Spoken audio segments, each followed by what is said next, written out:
Section 1. When the sword stirs before the sun. Have you ever wondered what time a samurai starts his day?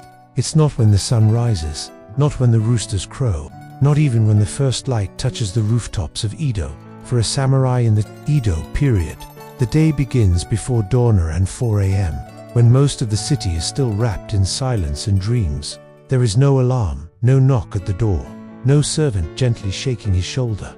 The samurai awakens, not from noise, but from discipline. His eyes open slowly, not in haste, but in honor. The body may be tired, but the spirit is alert, because, to the samurai, waking is not just a routine, it is a quiet ceremony, a daily return to duty.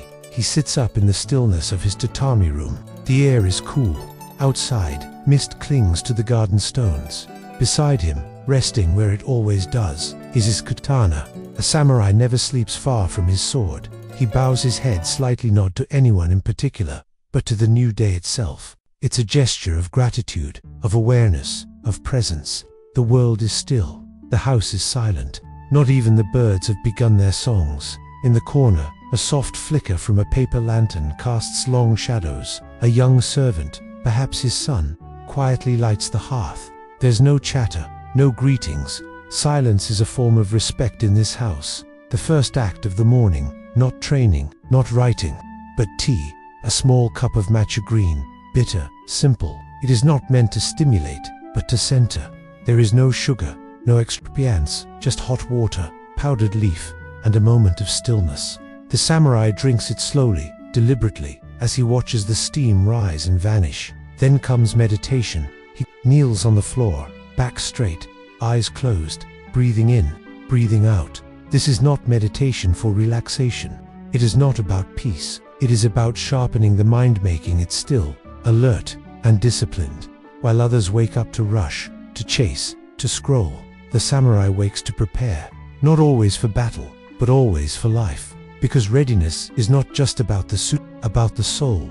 Outside, the city of Edo still sleeps, but the samurai is already awake, aware, and aligned. After meditation, he stands slowly, with intention. He reaches for his sword, not to draw it, but to feel its weight, to acknowledge it, to check that it is clean and ready. This is not paranoia. This is respect. The sword is more than metal. It is a reflection of himself. To care for it is to care for his honor. And so, without a single word spoken, the samurai begins his day. Not with noise, not with action, but with ritual, with discipline, and with a quiet power. This is only the first hour. In the next chapter, we'll follow him into the kitchen. You'll learn what a samurai eats for breakfast, and why. Even a simple bowl of rice carries centuries of meaning.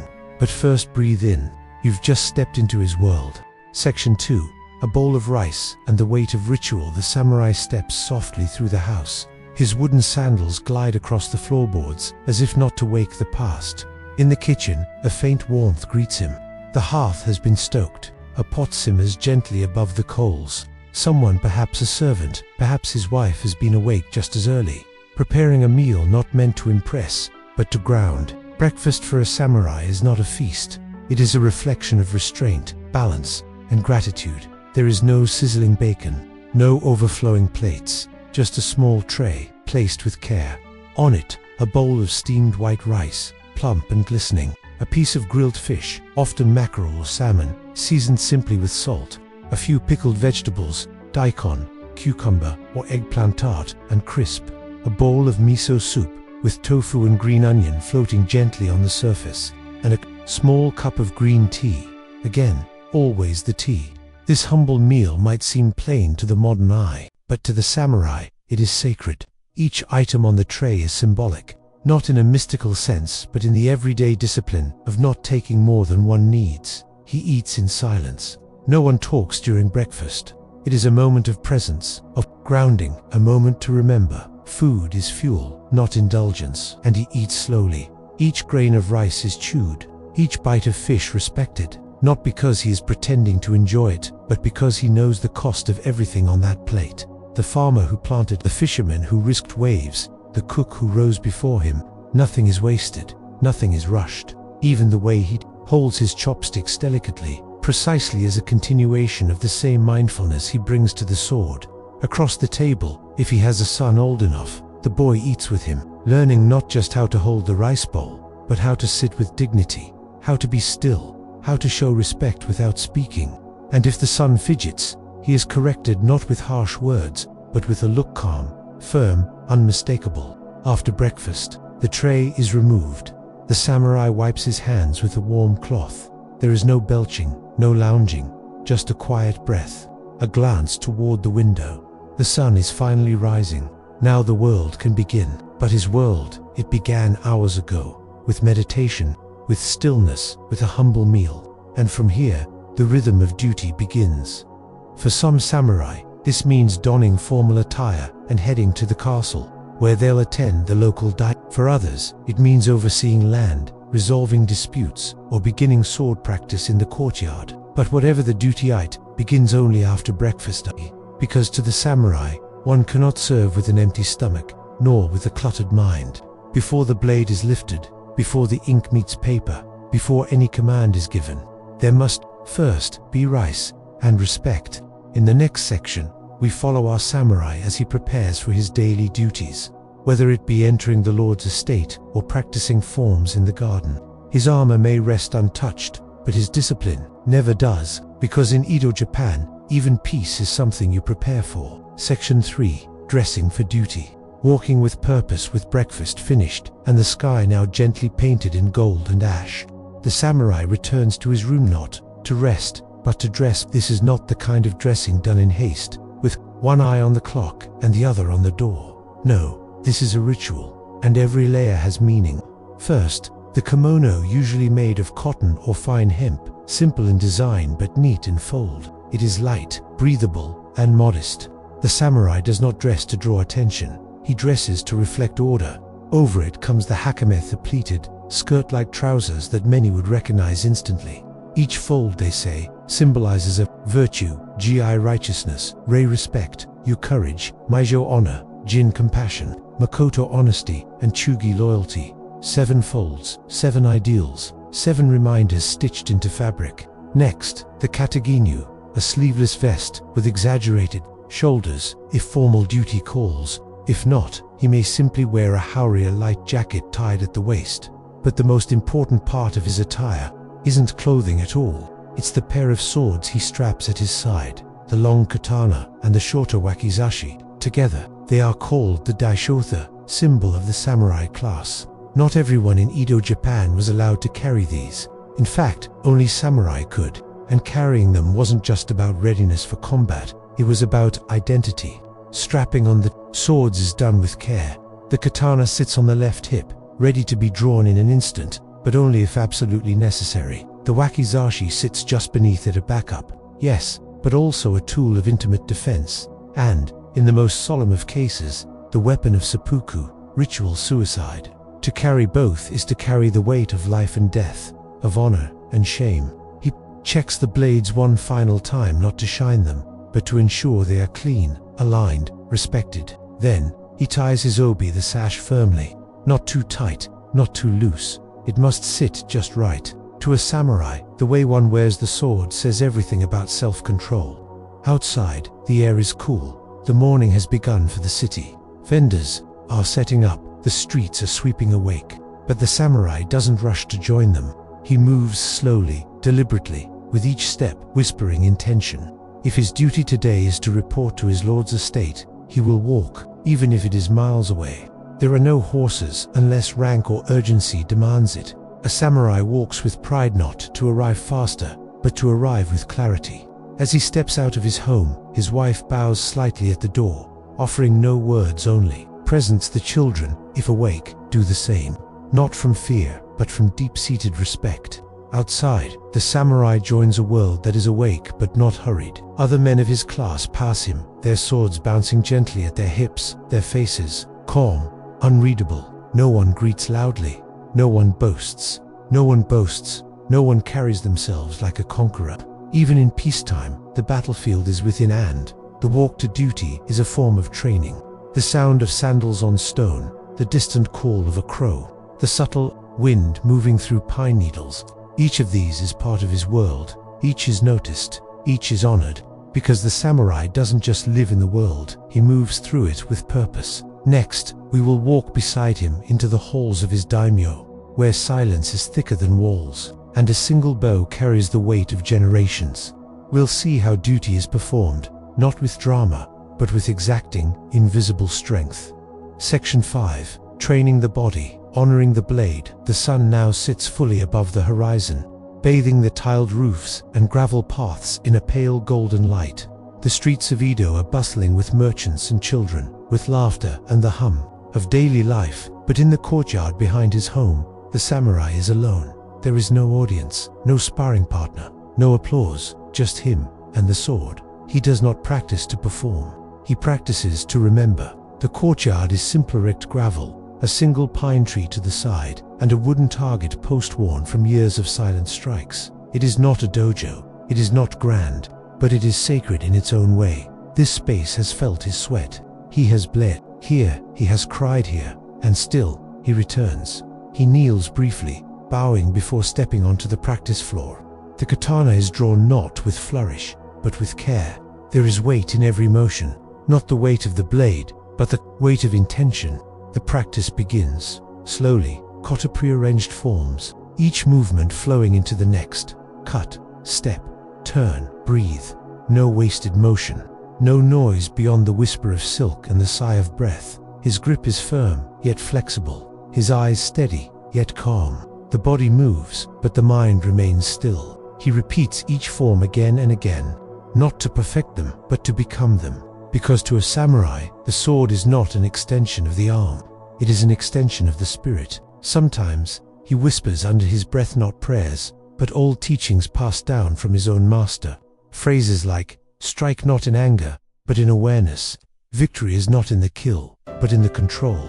The blade that is not needed is the most honorable one, and between strikes, there is stillness. He pauses, he listens, to the wind, to his breath, to his heartbeat, because swordsmanship is not only about movement, it is about the space between movements. The sun climbs higher, and sweat beads on his brow, but he does not stop. Each repetition is a step toward humility. Each cut is a reminder. Even in peace, the warrior must remain sharp, not for battle, but for life. And in those rare moments when his strike feels perfect balanced, silent, clean, he does not celebrate. He bows, as if thanking the world for allowing him a glimpse of grace. No one watches. But that doesn't matter. For the samurai, character is forged in private, not in spectacle. When the training ends, he cleans the blade carefully, wipes it with rice paper, oils it just enough, and returns it to its scabbard with a soft click. That sound, to him, it is not just metal meeting wood. It is the sound of discipline completed. He bows once more, to the sword, to the earth, to the effort. Only then does he leave the courtyard. In the next section, our samurai steps into a different kind of practice, one, not of the blade, but of the mind. He enters his study, where ink flows like thought, and calligraphy becomes a quiet duel with perfection. Section 6. Ink, mind, and the discipline of brushstrokes. After hours of training the body, the samurai does not collapse into rest. He does not seek entertainment, nor idly wander the streets. Instead, he turns inward to the quieter discipline, the practice. Of the mind, he enters his study, a room with no excess, just a low wooden desk, a bamboo mat, a paper screen casting dappled light across the floor. Atop the desk, a shallow inkstone, a brush with bristles cut fine and clean, sheets of blank washi paper stacked neatly, inviting thought. A small bonsai tree nearby, pruned to patient perfection. He kneels, breathes, and begins to grind the ink. Slow, circular motions. The block meets the stone, a drop of water added, then another, until it becomes a glossy pool of black, the color of focus. This act alone takes time, because to rush the ink is to rush the mind, and a rushed mind, to the samurai, is more dangerous than a dull sword. He dips the brush. The first stroke is simply a line, long and clean, then a curve, a pause, another press of the brush, and the character begins to bloom. Calligraphy in Japan is not merely handwriting, it is a test of control, of breath, of patience. Each kanji he writes is not just a word, it is a mirror. If his mind is calm, the stroke flows. If his mind is restless, the lines shake or press too hard. The page reveals everything. He writes words like E, G, righteousness Li, Rei, respect on truth, loyalty Jun, Sei stillness Meng Yum dream some days. He copies classical poetry. Other days he composes short verses of his own, simple, minimal, haunting. Autumn wind returns, blossoms fall on the inkstone, no sound but the brush. He does not write for others. He does not frame these works or hang them for show. In fact, most of them are discarded once written, because to the samurai, the point is not the product, it is the process. The act of creating quiet, intentional, fleeting sharpens his spirit. He practices kanji, classical Chinese verse. He studies the analects of Confucius, the art of war, the Hogakure guide to the way of the warrior. He reads not for entertainment, but for clarity. Every passage, a spark. Every phrase, a reminder. The samurai is one who serves. Even in death, there must be dignity. The pen and the sword must weigh the same in the warrior's hand. Time passes unnoticed in this room. The sun may move, shadows may shift, but here, in the world of brush and breath, he is anchored. Eventually, the ink runs low, the brush is rinsed, the stone is cleaned, the page is folded and put AOR burned in the garden fire. Nothing remains, except the stillness within him. He rises. He has not fought today. He has not spoken a single command, but he has trained in silence, drawn with intention, and remembered who he is. Next, we follow our samurai into the heart of his family life. What is it like to return to a home filled, not with conquest, but with the gentle voices of children, the quiet patience of a wife, and the rituals of daily peace? Section 7. Quiet steps through the family home. The clatter of the city fades behind him. His sandals press softly into the dirt path leading home. No guards, no ceremony.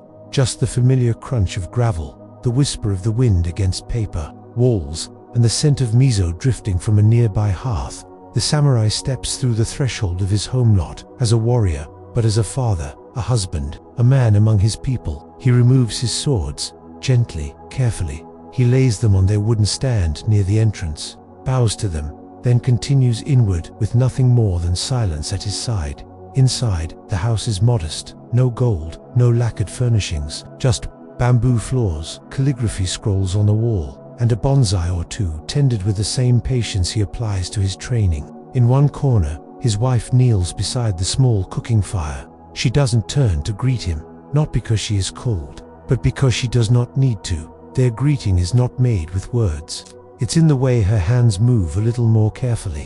When she hears him enter, it's in the way she makes space beside the fire for him to sit. It's in the warmth of the tea already waiting for him hot ready, without being asked for. They may speak later, but not now. Now is a time for presence. Their children, if they are still young, peek around corners.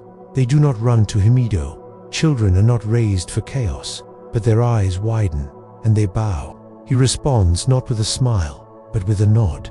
And for them, that's everything. That's their hero, their protector, their quiet mountain of a father who rarely raises his voice, but commands attention simply by sitting still. Sometimes, he will take his son aside.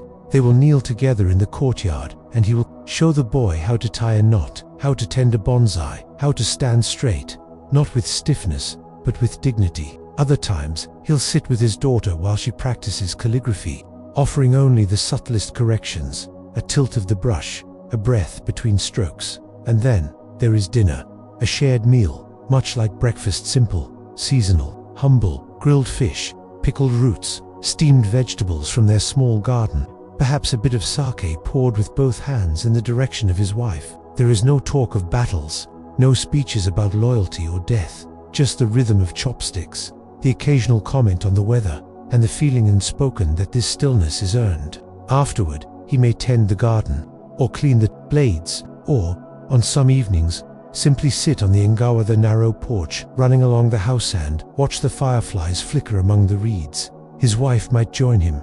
They might say nothing. They might say everything without a word, because the life of a samurai is not always war. It is not always duty. Sometimes, it is simply this, the ability to sit beside the people you love, and be so fully present, so deeply still, that the world itself feels safe again. In the next section, we follow the samurai into the darker hours, when the home quiets, the swords are sheathed, and thoughts drift toward mortality, memory, and dreams. For even the bravest warrior must face the night.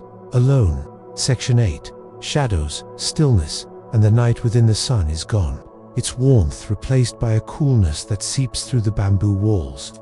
Lanterns flicker in the corners, casting soft pools of light that seem to breathe. The house has exhaled. Dinner is finished. The bowls washed. The sandals are lined by the door. The voices of children have quieted into sleep if they were ever loud to begin with.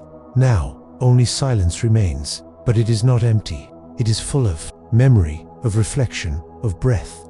The samurai sits alone in the main room, just beyond the paper screens, with the door slightly open to the night. The garden lies in stillness, its stones and moss silvered by moonlight. A single pine needle falls. He watches it land. He has removed his swords, yes, but they are never truly far. The katana rests beside him, sheathed, angled within reach, not out of fear, but out of ritual. The presence of the sword is a comfort, a boundary, a truth.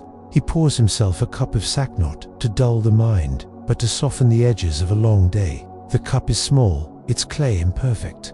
He likes that. He prefers it to be flawed wabi-sabi, as the way teaches. Beauty in impermanence. He sips. His eyes do not close, but his focus drifts to the past. 2 mistakes he made with his master years ago. To the moment he failed to act fast enough during an old patrol. To the look in his father's eyes the day he was entrusted with his first blade. To the way his son watched him tie his armor that morning. To the dream he had the night before. Of fire, of water, of something he couldn't quite grasp. In this moment, he is unguarded but never weak, because the samurai knows courage isn't only found on the battlefield, it's found in the quiet, when no one is watching, when no one applauds, when you sit with your regrets and do not flinch. Outside, a cicada sings its lonely song. He listens, not to the insect, but to the space between the sounds. This is his time for introspection. He may pick up his brush again, write a line of verse on a torn scrap of paper. Even the blade sleeps, but the hand must stay ready. Moonlight knows this too. Then he burns the paper, not because it was unworthy, but because it has served its purpose, just like everything else in his life. Actions done, not saved. Honor expressed, not paraded. At last, he rises. His wife has already laid the bedding, a simple futon. He changes slowly, folding his garments with care. Not because he expects inspection, but because discipline does not clock out when the sun goes down. He kneels one last time beside his sword. He bows deeply, a silent goodbye to the day, and perhaps a silent thank you for the chance to live it with integrity. He lies down on the futon, one hand resting lightly near the katana. His breath deepens, the house sleeps, and somewhere in the dark, even without war, without enemies, without battle, the samurai stands watch, not with his eyes, but with his soul. In the next section, we travel backward into the samurai's memories of his training as a boy. What does it take to forge such a man? And what lessons must be endured, long before one is ever trusted with steel? Section 9. The boy who would become the blade before the calm, before the title, before the sword ever touched his hip.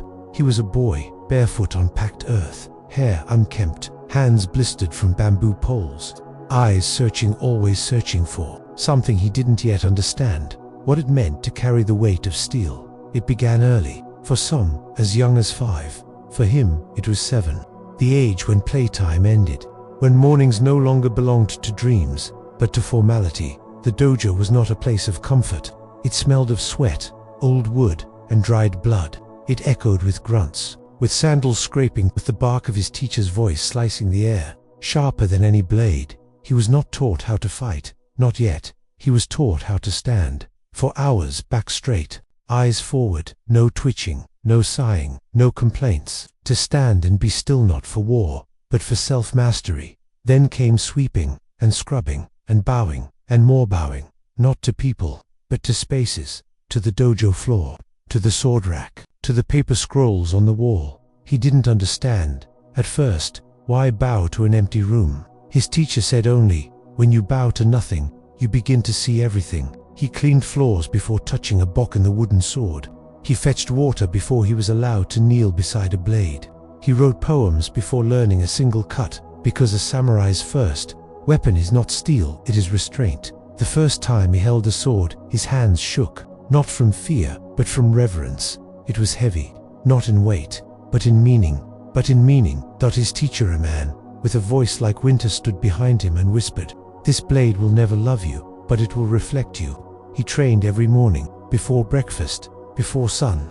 While his friends played in the rice fields, he swung his bokken again and again and again and again until his arms refused to lift. He cried. Once, only once. He was 8. His knuckles were raw.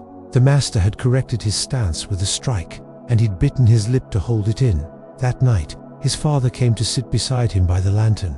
They didn't speak. The father simply placed an oiled cloth in his son's hands and gestured to the sword rack. "Even tears can polish steel," he said. That was the night he understood. This path would not coddle him. It would cut him, mold him, break him, mend, rebuild him stronger. He began to wake earlier, kneel longer, fail quieter, and one day, years later, when he finally won a match against another boy in the dojo, he did not smile. He did not boast. He simply bowed. And for the first time, his teacher bowed back. In the next section, we return to the present where the samurai faces the changing world around him. The Edo period may be one of peace, but peace, too, is a battlefield, especially when the world begins to forget the warrior who made it possible. Section 10. Peace, progress, and the fading of the blade outside his home. The world hums louder than it used to. There are more carts on the road, more chatter in the alleys, more strangers with strange fabrics, strange ideas, strange voices. The samurai watches it all, with the same stillness he once held in the dojo. But inside, something twists, not anger, not fear, something harder to name, irrelevance. He remembers a time when the presence of a sword on a man's hip cleared a path, when his bow could quiet a room, when honor was spoken of, not as poetry, but as policy. Now merchants grow rich, while warriors grow quiet. Now officials speak of reforms. Now men whisper about ships from across the ocean, ships with cannons, with clocks, with contracts. The age of the sword is fading. He feels it every time he passes through the market and sees a younger man laugh at the formality of his hakama. He feels it when a government decree limits the wearing of swords in public. He feels it when he hears boys talk not of warriors, but of scholars, of foreign learning, of trade. To them, he is a statue, a relic, a memory, and yet he does not resist the tide, because the samurai does not fight against change. He studies it, accepts it, and if he must, he bows to it, but never below his own dignity. One afternoon, he visits a friend, an elder samurai, who once rode beside him in service. They sit beneath a cherry tree, pink petals falling like forgotten oaths. They do not speak of battles, they speak of paper, laws, reforms. The new generation of men who no longer learn the sword, but the pen. His friend sighs and says, "They have found a new way to fight, one without armor, without blood." The samurai nods, then answers, calmly, "Then we must teach them how to bleed without breaking." He does not resent the peace. He knows peace is a victory too, one that his generation bought with vigilance. But he grieves something else, not the loss of combat, but the loss of the code, because peace without honor is not peace at all. Later that week, he watches his own son, now a young man, reading a foreign book on science. The boy is bright, thoughtful, and eager for the world beyond the walls of Edo, and the samurai feels both pride and distance. His son bows, as always, but when he picks up a brush, it is to draw machines. When he speaks, it is of factories and ships and future. And the samurai wonders, will there be a place for men like him when the world no longer needs swords? He does not ask aloud. Instead, he pours tea, 2 cups, one for himself, one for his son. They drink in silence, because even in a world that forgets him, he remembers who he is. Not just a warrior, but a father. A man who once carried steel with grace, and still carries dignity, even as the blade sleeps. In the next section, we explore the rituals of legacy, how a samurai prepares not for battle, but for what comes after. For death is not the end to a samurai. It is merely the last vow to be kept. Section 11. Preparing for the end without fear. The samurai does not speak of death often, but he is always speaking to it, in silence. Each morning he sharpens his blade, not because he expects battle, but because he understands that death does not announce itself, it simply arrives. And when it does, a warrior must be ready not to fight it, but to greet it. He has known many kinds of death: the sudden death of comrades, the slow fading of elders, the quiet disappearance of customs, which, in their own way, die too. But his own death, that is something he does not dread. He rehearses it, like a kata, like a bow, like a poem that must be written with precision, one time only. In his room there is a small box, unlabeled, unassuming.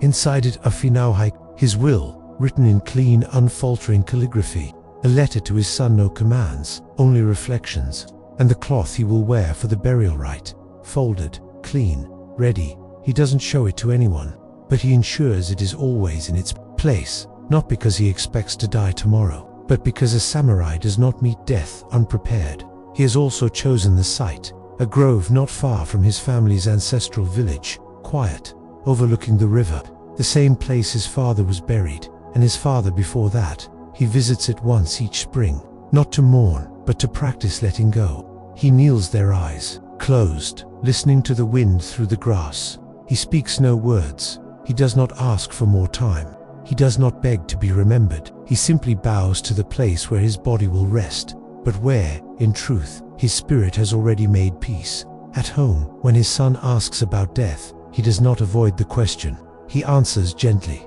A samurai dies the moment he stops living with honor.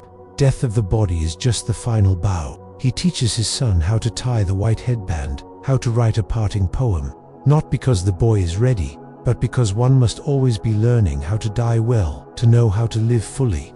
He reminds him, you do not choose how you die, you choose how you live until that moment. On quiet nights, he dreams of cherry blossoms falling, of footsteps fading down a path, of an empty dojo swept clean, and he wakes not in fear, but in stillness, because he knows that even when the sword is no longer drawn, and the voice is no longer heard, and the name is no longer spoken, the way he lived will speak in his place. In the next section, we witness a rare day of ceremony when the samurai is called upon not to fight, but to represent a public event, a gathering of lords, and the quiet art of being both seen and unreadable. Section 12. The art of presence without words. The summons comes at dawn, a folded parchment, carried by a young retainer, a gathering of lords, a ceremonial meeting, a display not of battle, but of order. The samurai reads the message, bows slightly, then folds it again, not with excitement, not with dread, but with the kind of calm that comes from knowing one's place in the current of time. He prepares differently for this day. His attire is more formal, a black monsuki kimono bearing the crest of his family, a crisp hakama, pleated and brushed, a haori robe, pressed flat, and his daisho, the paired swords polished until they whisper in light. His wife adjusts his collar. She says nothing, but her fingers linger a moment longer than usual, and that is enough. He bows before leaving. Outside, the estate is already stirring. Lanterns hang from wooden arches. Servants in ceremonial whites move swiftly. Drums beat softly in the distance, not to rouse war, but to signal unity. As he enters the compound, other samurai arrive. Some old, some young, all in black, like a forest of shadows made flesh. There are no smiles, no conversation, only nods, bows, and the rustle of cloth against gravel. He takes his place, not at the front, not at the back, exactly where he is meant to be. The lord arrives. The daimyo is carried in a palanquin, his robes shimmering, his presence muted yet immense. When he steps forward, all bow not because of fear, but because of what he represents, the center that holds the circle of order together. And so the ceremony begins. There are no speeches, no grand declarations, only movement, precise, timed, rehearsed over generations. Incense is lit, sake is poured and passed from hand to hand. A scroll is read aloud, its contents formal, almost poetic, a reaffirmation of peace, of hierarchy, of the invisible bonds that hold the nation together. The samurai remains still throughout. He does not look around, he does not adjust his sleeves, he breathes and listens. His role is not to speak, his role is to be unshakable, because in such a space, your silence speaks more clearly than your voice ever could. He watches a young samurai falter slightly during a bow, shoulders uneven, a breath too loud. The boy's face flushes. No one scolds him, but every elder notices. The samurai will not mention it today, but tomorrow, in private, he may call the boy aside. and without raising his voice, he will say, "Precision is not for show. It is how we respect those who came before us." When the ceremony ends, there is no applause, no release of tension, just a long, unified bow, and the slow departure of men who carry centuries of weight in their every step. Outside the estate walls, the city returns to its usual rhythm, vendors calling, wheels turning, birds crying overhead. But the samurai walks slower now, not because he is tired, but because ceremony reminds him, even stillness takes strength. He returns home, and as he removes his formal robes, folds each with care, and lays his swords down beside him, he breathes, bows once more to the setting sun, and reminds himself, in a world obsessed with noise, I was born to be the silence that shapes it. In the next section, we step into an evening storm. Nature stirs, and with it, the old instincts return. What does a samurai do when peace is broken even for just one night? Section 13. Rain, instinct, and the echo of readiness. Night falls with weight. The clouds arrive without warning, low, heavy, ancient. Thunder grumbles not far off, like an old spirit clearing its throat. The samurai stands by the open screen of his home, watching. He knows this sky. He's seen it on the eve of battle. He's heard this wind move through pine needles like whispers before blood was ever drawn. But tonight, there is no enemy, just the storm. He does not fear it, but his body remembers. Every drop that hits the earth sounds like the beat of a war drum. Every flicker of lightning could be the glint of a blade. His heart doesn't race, but it does tighten. He steps outside, onto the Ingawatha wooden porch that faces the garden.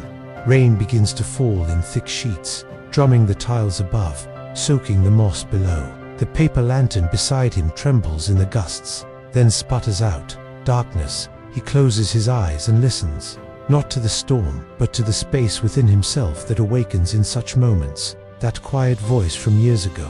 The dojo, the battlefield, the stillness before the first arrow is loosed. Suddenly a crash, not thunderwood, breaking from down the path. A scream, no, just the wind, but he moves. Instinct takes over. No hesitation, no calculation, just muscle and memory.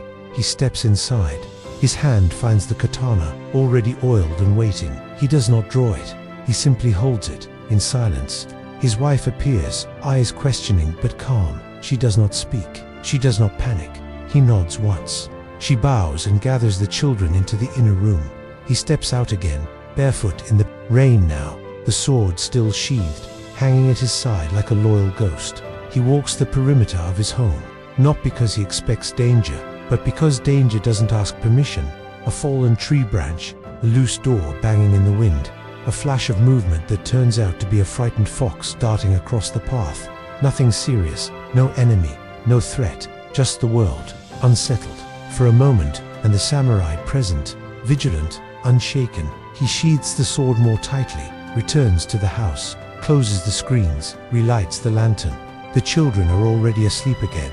His wife places a warm cloth in his hands. He dries his face, nods once more, and kneels. The katana rests by his side again. He does not curse the false alarm.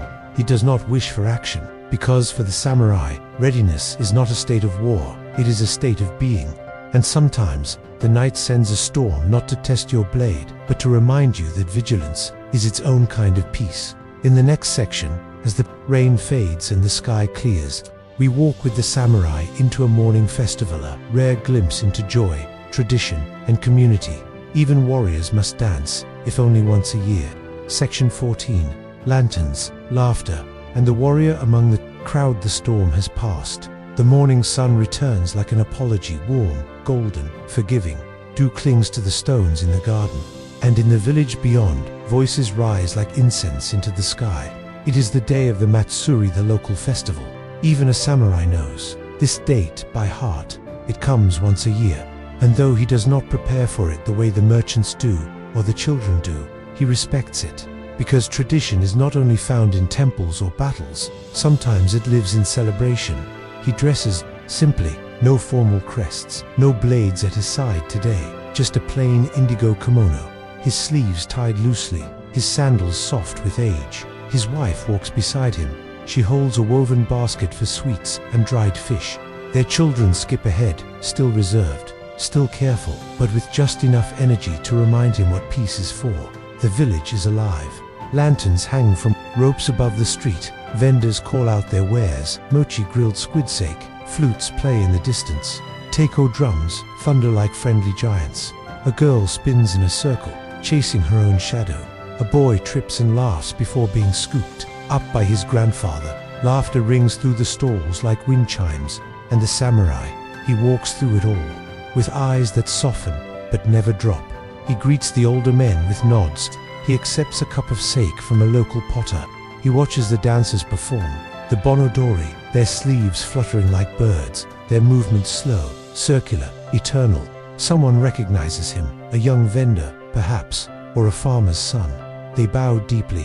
He returns it, not with stiffness, but with a quiet humility, because here, he is not a warrior, he is a presence, a thread in the larger tapestry, not brighter than others, but holding tension.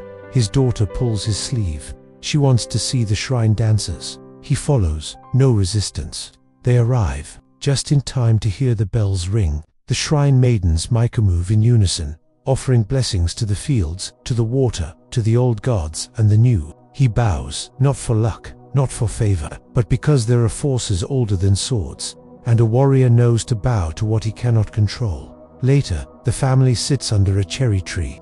His son eats dango, his cheeks full and pink. His wife laughs an open sound, rare but radiant. He watches them, not with sentiment, but with anchored contentment. He thinks, this is why the blade stays clean. This is why the code is worth keeping. This is what we protect. And though he may never say it, he feels something rise in his chest. Not pride, not triumph, but peace, earned through a life of limits. The sky darkens slightly. Lanterns are lit again, and in their glow, he sees the world not as it once was, but as it still can be. A place worth bowing for, a place worth standing for, even without a sword. In the final section, the day draws to a close, and we return to where we began.